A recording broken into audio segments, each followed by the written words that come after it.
छतरपुर के बागेश्वर धाम में एक हफ्ते में महोत्सव शुरू हुआ है और महोत्सव के पहले दिन पूर्व सीएम कमलनाथ के बागेश्वर धाम में अपनी हाजिरी लगाने के लिए पहुंचे थे। उन्होंने बालाजी मंदिर में पूजा की। उसके बाद उन्होंने बागेश्वर सरकार पंडित धीरेन्द्र शास्त्री से मुलाकात कर उनका आशीर्वाद लिया।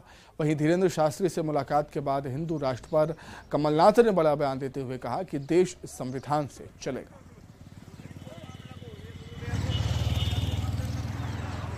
राजाय नमः आवाहयामि स्थापयामि मध्यम संध्याय नमः आवाहयामि स्थापयामि हराय नमः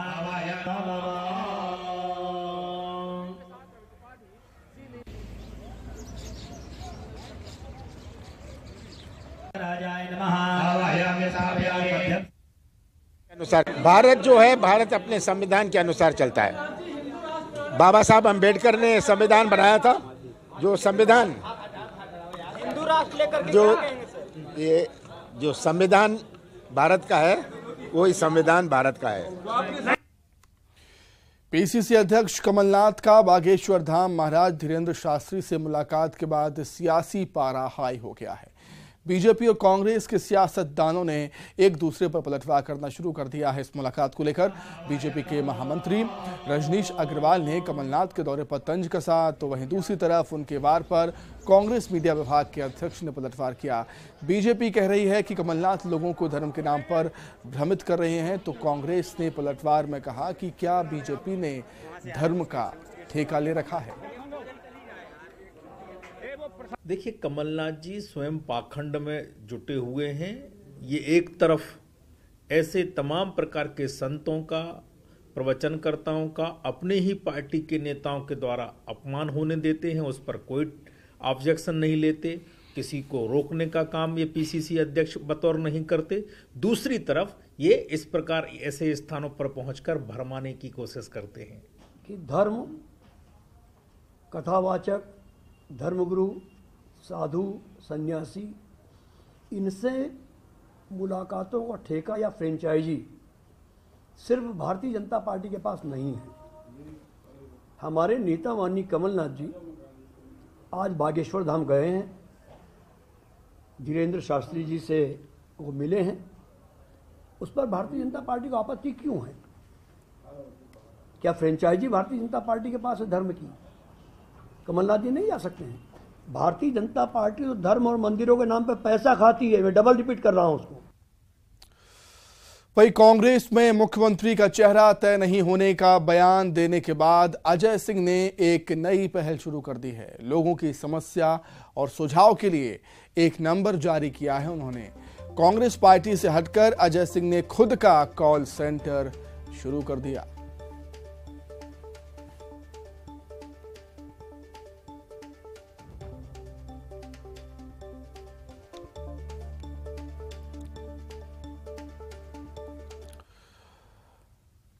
प्रदेश कांग्रेस में अजय सिंह राहुल भैया के हेल्पलाइन नंबर जारी करने के बाद से बीजेपी कांग्रेस और कमलनाथ पर तंज कस रहे हैं।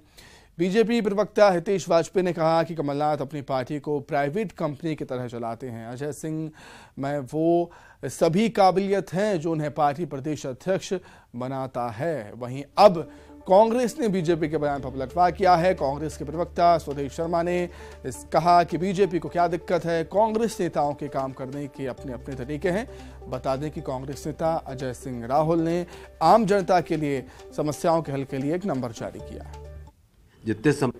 देखिए, भारतीय जनता पार्टी कुछ भी कहे, लेकिन जमहूरियत में जनता भगवान होती है और हर जनसेवक को चाहिए कि जनता की सेवा के लिए जितने संसाधन जुटाए जा सकें, जितने कनेक्शन बनाए जा सकें, जितने संपर्क सूत्र बनाए जा सकें, उनका प्रयोग करना ही चाहिए। क्योंकि जनता की समस्याओं के निवारण के लिए ही तो हम राजनीति में हैं। राजनीति हमारे लिए कोई कुर्सी का विषय नहीं होता है, जनसेवा का विषय होता है। तो हमको जनसेवा करने का कोई भी न कोई माध्यम, कोई न कोई संपर्क जरूर ऐसा जारी करना चाहिए। और मैं समझता हूँ माननीय कमलनाथ जी के नेतृत्व में पूरे मध्य प्रदेश में लोग सक्रिय हैं और विधानसभा स्तर पर सभी अपने अपने काम कर रहे हैं। हर काम करने का आदमी का अपना तरीका होता है, जिस तरीके से कर रहे हैं, पर काम सभी क्षेत्र में कर रहे हैं, जमीन पर कर रहे हैं। कमलनाथ जी कांग्रेस को निजी कंपनी तो विधानसभा चुनाव में अभी वक्त है, लेकिन मुद्दे अभी से ही गरमाने लगे हैं। चुनाव को लेकर क्या आज जनता सोचती है और कितना नेताजी के अपने क्षेत्र का विकास किया है, इसे लेकर हमने नब्ज टटोली नरसिंहपुर जिले की।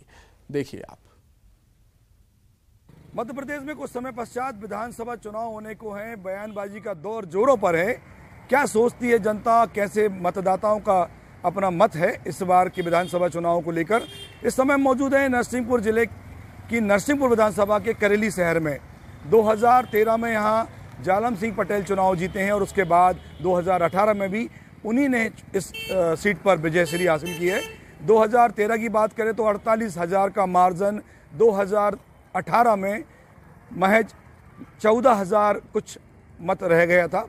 पिछले चुनाव में जालम सिंह पटेल लाखन सिंह से चुनाव लड़े थे कांग्रेस के, और अब 2023 में क्या समीकरण होंगे ये आने वाला वक्त बताएगा। लेकिन जनता के लिए कितना भला हो सका है इस दौर में, और क्या चाहती है जनता, क्या उसके समीकरण है, क्या उसकी सोच है, क्या बदलाव चाहती है, क्या परिवर्तन उसे दिखते हैं, हम जानना चाहेंगे। यूथ हमारे साथ हैं। निश्चित रूप से सरकार जो है वो अपने वादों पे खरी नहीं उतरी है। यदि हम आगामी विधानसभा चुनाव की बात करें तो ऐसे ढेरों मुद्दे हैं, चाहे बात स्वास्थ्य की हो, चाहे बात शिक्षा की हो, बात उद्योग की हो, या युवाओं को नौकरी देने की हो। लेकिन कहीं ना कहीं ये सरकार जो वर्तमान में है वो केवल अपने वादे करते नजर आई है। ये उम्मीद जताई जा सकती है कि आगामी विधानसभा चुनाव में सरकार कुछ नई बातों को लेकर लोगों के उत्थान को सोचते हुए कुछ अच्छी योजना बनाए, अच्छी पॉलिसी बनाए, तब जाकर ये सरकार आगे चल सकती है और विधानसभा आगे बढ़ेगी। विधायक जी से क्या उम्मीद करते हैं, और विधायक जी का जो कार्यकाल रहा है, लगातार 10 साल से विधायक रहे हैं, कितना सपने पूरे हुए हैं?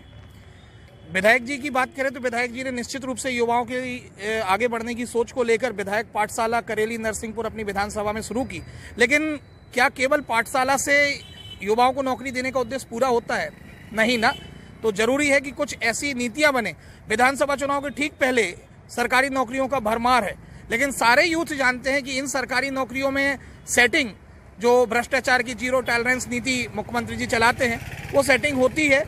और ये जो भर्तियां आज नियुक्तियां की बात यदि हम करें तो मुझे लगता है कि अगले विधानसभा सत्र 2026 के आसपास ही जो वर्तमान में परीक्षाओं में पास युवा हैं उनको नौकरी मिलेगी। तो ढेरों युवा तब तक या तो अधिक उम्र के हो चुके होंगे या किसी दूसरी परीक्षाओं की तैयारी को छोड़कर अपना व्यवसाय में लगे होंगे। जी, अभी जो फिलहाल जो समस्याएं देखने मिल रही हैं बहुत ही विचित्र हैं, क्योंकि एक तरीके से सरकार बच्चों के लिए निकाल रही है, बहुत सारी भर्तियां निकाल रही है, लेकिन भर्ती हो नहीं पा रही है। बहुत ही अभी सबसे बड़ा हमारे पास उदाहरण है कि पीएससी 3 साल 2019 से लेकर अभी तक तीन परीक्षाएं हो चुकी हैं, लेकिन अभी तक इसका कोई फिक्स रिजल्ट नहीं आ पाया है। बच्चे अभी तक परेशान हैं। और दूसरी जगह नीतियों पे नीतियां बनती जा रही हैं, पर वो ग्रास रूट लेवल पे नहीं आ पा रही हैं। लोग नीतियां तो बना रहे हैं पर उसका असर यहाँ तक देखने को नहीं मिल पा रहा है। तो हम चाहेंगे कि हमारे जो भी प्रतिनिधि हम यहाँ से इतनी आशा से भेजते हैं ऊपर तक, वो उस चीज़ को लिए हमारी आशा को पूरा करें, और जिससे कि हम सभी का अच्छा हो पाए। आप क्या कहेंगे, क्या प्रतिक्रिया, क्या चाहते हैं?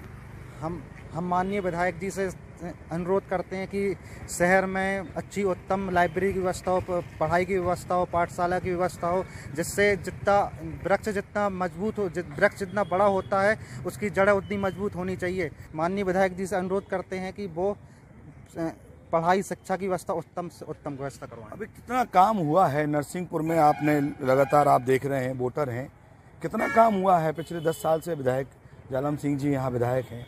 देखिए, जैसा कि जनप्रतिनिधि जो हैं, मतलब विधायक जी हैं, सांसद जी हैं, राज्यसभा सांसद जी हैं, ये सब जनता और सरकार के बीच एक मध्यस्थता का काम करते हैं। तो इनसे यही अपेक्षा की जाती है कि जनता की जो भी ज़रूरतें हैं, मतलब जो डेली नीड्स हैं वगैरह, और ये स्वास्थ्य सुविधाएं हैं और भी जो सुविधाएं हैं, उनको भली भांति पूर्ण किया जाए। करेली में विकास तो हुआ है, नरसिंहपुर विधानसभा में विकास तो हुआ है, लेकिन उस तरीके से नहीं हुआ है जिस तरीके से हम सब युवा और जनता चाहती है। जैसे कि मैं आपको बताऊं, करेली स्टेशन जो है यहाँ पे अपनी ओवरनाइट का स्टॉपेज है, वो विगत समय से यहाँ के लोग सवाल उठा रहे हैं, उस पर मांग कर रहे हैं, उसको भी किया जाना चाहिए। तो ये वो शहर है जहाँ से जालम सिंह पटेल जरूर नुमाइंदगी करते हैं। लेकिन एक बात ज़रूर बता दें कि यहाँ के राज्यसभा सांसद कैलाश सोनी और लोकसभा सांसद राव उदय प्रताप सिंह भी इस शहर से सबसे करीब हैं। रहने की बात करें तो कैलाश सोनी करेली में ही रहते हैं, और जनता की बात करें तो जनता अभी भी कई बातों को लेकर इस बात में है कि कहीं ना कहीं जो कमियां रह गई हैं, कहीं एक बड़ी हॉस्पिटल की आवश्यकता है या कोर्ट की आवश्यकता है, वह नहीं हो पाया। ओवरनाइट स्टॉपेज की ज़रूरत है वो कमी रह गई है। कुछ हमारे साथ स्टूडेंट गर्ल्स स्टूडेंट हैं, बताएंगी क्या कमियां लगती हैं और क्या अच्छे काम जो हैं लगते हैं कि जो हुए हैं आपके लिए। ऐसा आने वाले चुनाव में क्या मुद्दा होगा आपका? आने वाले चुनाव में हम विधायक जी से सिर्फ ये उम्मीद करते हैं कि विकास तो आप कर रहे हैं, पर जिस तरीके से अभी सरकार देखी जाए मध्य प्रदेश की गवर्नमेंट, तो इन्होंने जब विकास की बात आती है तो ये पीछे इसीलिए हट जाते हैं। अब देखिए चुनाव आ रहे हैं तो इन्हें धड़ाधड़ वैकेंसियां निकाल दी हैं, तो बच्चा इसमें परेशान है कि वो फॉरेस्ट गार्ड की तैयारी करे या पटवारी की करे या एमपी कोऑपरेटिव बैंक की करे या आने वाली एमपी पुलिस की करे, तो बच्चा इसमें परेशान है। अगर आप ये वैकेंसी को थोड़े टाइम पीरियड के बाद या पहले लाते तो बच्चा परेशान नहीं हो पाता। उसको ये समझ नहीं आता था कि सबका सिलेबस अलग अलग रहता है, तो बच्चे परेशान हो जाते हैं। अब करेली की बात करें तो करेली में सरकारी हॉस्पिटल है, अच्छी सुविधा मिल रही है, लेकिन वहाँ पे जो एक्सरे मशीन रखी हुई है तो वो चालू नहीं है, आपके पास ऑपरेटर ही नहीं है, तो जनता परेशान हो जाती है। जो इमरजेंसी होती है वो उनको जिला अस्पताल ले जाना पड़ता है। हो सकता है वो ऐसी कोई दुर्घटना हो जाए कि वो बीच में ही अपनी अंतिम सांसें ले। तो मैं चाहती हूँ कि इनसे सरकार से कि हमको कुछ अच्छी सुविधा प्रोवाइड करें जिससे हम हॉस्पिटल में पूरी फैसिलिटी जनता को मिल सके। स्वास्थ्य और शिक्षा के लिए बड़ी मांग है, स्वास्थ्य शिक्षा के लिए कुछ किया जाना चाहिए। क्या सोचते हैं आप? थोड़ा आगे क्या कहेंगे कि क्या उम्मीदें हैं और कितनी उम्मीदें आपकी पूरी हुई हैं? कुछ अच्छे काम हुए हैं, कुछ रह गए हैं, क्या सोचते हैं आप? हम ये सोचते हैं कि विधायक जी ने बहुत सारे काम तो किए हैं और उसमें सफलताएं भी मिली हैं, पर स्टूडेंट ये चाहते हैं कि जैसे उन्होंने पाठशाला खोली है, फिर वो चली भी है, फिर कुछ टाइम में सुनने में आया कि थोड़ी बंद भी हो गई थी, फिर अच्छे से चलने लगी है। तो हम यही चाहते हैं कि अगर उन्होंने पाठशाला खोली है तो वो अच्छे से चलती रहे, स्टूडेंट ये जो एग्ज़ाम आ रहे हैं उनको निकालते रहे स्टूडेंट, क्योंकि हमें तो गवर्नमेंट जॉब चाहिए है, पर हम किस चीज़ की चाहिए, ये इस चीज़ में हम लोग बहुत कंफ्यूज रहते हैं। कर सकते हैं नेताजी, क्या कर सकते हैं इसके लिए आपके? अगर जैसे कोई वैकेंसी वो निकाल रहे हैं तो उसका नोटिफिकेशन कम से कम 1 साल पहले निकालें ताकि हम लोग उस चीज़ के लिए प्रिपेयर हो सके। और विधायक जी से क्या उम्मीद करते हैं कि पढ़ाई की क्या आवश्यकता है, कोचिंग की क्या आवश्यकता है, क्या कमियाँ लगती हैं कि वो हो सकते हैं पूरे? विधायक अपने लेवल पर एक जो काम कर सकता है उसके लिए क्या कहेंगे? विधायक जी से तो मैं इतना ही अनुरोध करना चाहती हूँ कि जितने उन्होंने एक पाठशाला खोली, अगर हो सके तो एक पाठशाला और खोली जाए। एक रेलवे फाटक के उस पार है, एक रेलवे फाटक के इस पार भी होना चाहिए ताकि जो गांव से स्टूडेंट्स आते हैं तो उनको प्रॉब्लम ना हो। विधायक जी ने हमारी करेली में विधायक पाठशाला खोली है और मैं उसी कोचिंग की एक स्टूडेंट हूँ और मैंने वहाँ पढ़ा है। वहाँ के जो सर हैं वो बहुत अच्छा पढ़ाते हैं, इस बात में कोई वो नहीं है कि वो पढ़ाने में बहुत अच्छे हैं, बट वहाँ की जो सुविधाएं हैं वो हमें पूरी तरीके से नहीं मिल पा रही हैं। जैसे कि वहाँ पे चेयर्स, उन्होंने कहा था लाइब्रेरी वहाँ पर होगी, पर अभी तक वहाँ पे लाइब्रेरी मौजूद नहीं हुई है। यही मेरी शिकायत है। तो यूथ की समस्याएं हैं, खासकर पढ़ाई को लेकर उनका कहना है कि कहीं ना कहीं उनकी जो समस्या उन्हें हल किया जाना चाहिए। उसके अलावा स्वास्थ्य के और शिक्षा के लिए विधायक जी ने जो काम किए उससे संतुष्ट नज़र आते हैं सारे लोग, लेकिन जो ज़रूरतें और कुछ बाकी बातें हैं वह कह रहे थे कि ऐसी ज़रूरत है कि आने वाले समय में उन्हें यदि पढ़ाई का पूरा मौका दिया जाए तो यहाँ से जो ग्रामीण क्षेत्रों से हैं वहाँ से भी बड़ी प्रतिभाएं निकल कर अपना शहर का, अपनी विधानसभा का नाम रोशन कर सकती हैं। नरसिंहपुर के करेली से कैमरामैन प्रशांत के साथ आशीष जैन, न्यूज़ 18।